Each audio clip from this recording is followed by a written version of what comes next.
O empresário Joesley conseguiu se colocar na mídia com toda essa bagunça que foi gerada por conta da delação, por conta de todo esse problema envolvendo a JBS, políticos, enfim. Isso você já viu e não é o foco aqui desse vídeo falar especificamente sobre isso, mas sobre o meio empresarial. No meio de toda essas informações a respeito da JBS, com todo aquele valor de recursos que ela teve proveniente de empréstimos pelo BNDES, a JBS tem uma dívida milionária com o INSS. Foi relatado ali mais de R$1 bilhão é a dívida somente com o INSS. Eu não sei exatamente outros impostos, tributos que ela tem ali uma dívida tributária, mas enfim, especificamente sobre o INSS.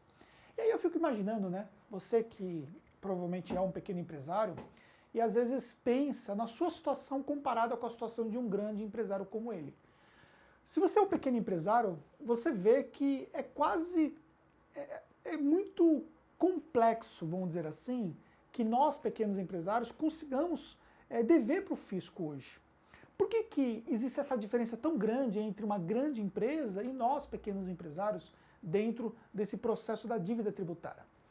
Existem vários fatores por isso, né? Um dos fatores é que grande parte dessa dívida de R$1 bilhão é uma dívida mais antiga, onde os processos de coletas de informação do fisco, de fiscalização, de cobrança, eles eram muito mais morosos. E hoje as dívidas são processadas de forma muito mais rápida. Então esse é um dos motivos que faz essa diferença. Uma outra diferença também é que essas grandes empresas dispõem de grandes escritórios jurídicos para poder proteger. Então essas empresas elas se preparam sob o ponto de vista de proteção patrimonial.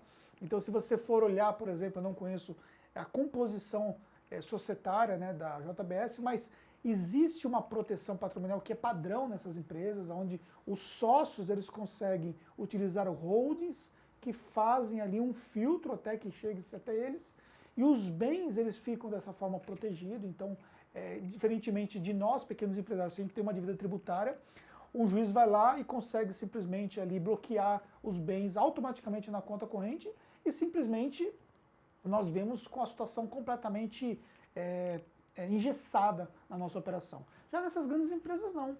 Essas grandes empresas, na verdade, elas têm toda essa proteção. E esses grandes escritórios que os protegem têm ali toda uma estrutura de proteção, né? Então são escritórios, por exemplo, que conseguem protelar a dívida de forma absurda, né? Então, ainda que exista uma dívida, eles ficam lá questionando fatores e mais fatores e tal, e aquilo vai se perdurando. Diferentemente de um pequeno empresário que não pode pagar por um escritório desse porte, muitas vezes a administração de processos judiciais custariam mais caro do que uma dívida. Se você pegar, por exemplo, um pequeno empresário hoje que deve R$100 mil, quanto custaria para esse pequeno empresário, por exemplo, ter um escritório jurídico para cuidar desse processo de R$100 mil? Pode ser que o que ele vai gastar com o processo e com os próprios advogados corresponderia a grande parte do valor dos R$100 mil e simplesmente não valeria a pena para ele. Então o que resta para esse pequeno empresário? Fazer o parcelamento da dívida, por exemplo. Então nós temos essa discrepância muito grande. Então talvez no nosso olhar como pequeno empresário nós nos sintamos ali um pouco diferentes, mas existe de fato essa diferença. Então o que resta a você, pequeno empresário? O que resta a mim, pequeno empresário? Nos resta, em primeiro lugar, tentar trabalhar 100% certo, né? Não ter dívidas tributárias, evitar problemas com o fisco, porque nós não temos muitos meios de defesa para poder nos proteger. É claro que existem situações, né, especificamente, que os pequenos empresários hoje podem ter condições de reaver valores pagos indevidamente e tal, mas tratando-se de dívidas, principalmente no caso do INSS, que é uma dívida onde parte dela foi descontada do funcionário, e do pequeno empresário, na maioria das vezes, é todo o valor que foi previamente descontado do funcionário, porque se ele for no Simples Nacional, ele não vai ter a parte que corresponde à empresa. Então você dever para o fisco, na verdade, não é nenhum tipo de vantagem para você, só vai pagar juros desnecessários, você vai ter ali um processo administrativo rápido, inclusive um processo judicial, e inclusive ali, hoje, a própria Procuradoria já está ali levando os débitos até mesmo para o cartório, para poder ter uma maneira de inibir ali uma condição de devedor que o contribuinte teria. Então, não nos resta muita coisa. Pagar o imposto em dia, evitar deixar de pagar qualquer tipo de tributo, principalmente aquilo que é retido dos nossos colaboradores, o que poderia gerar um problema ainda maior.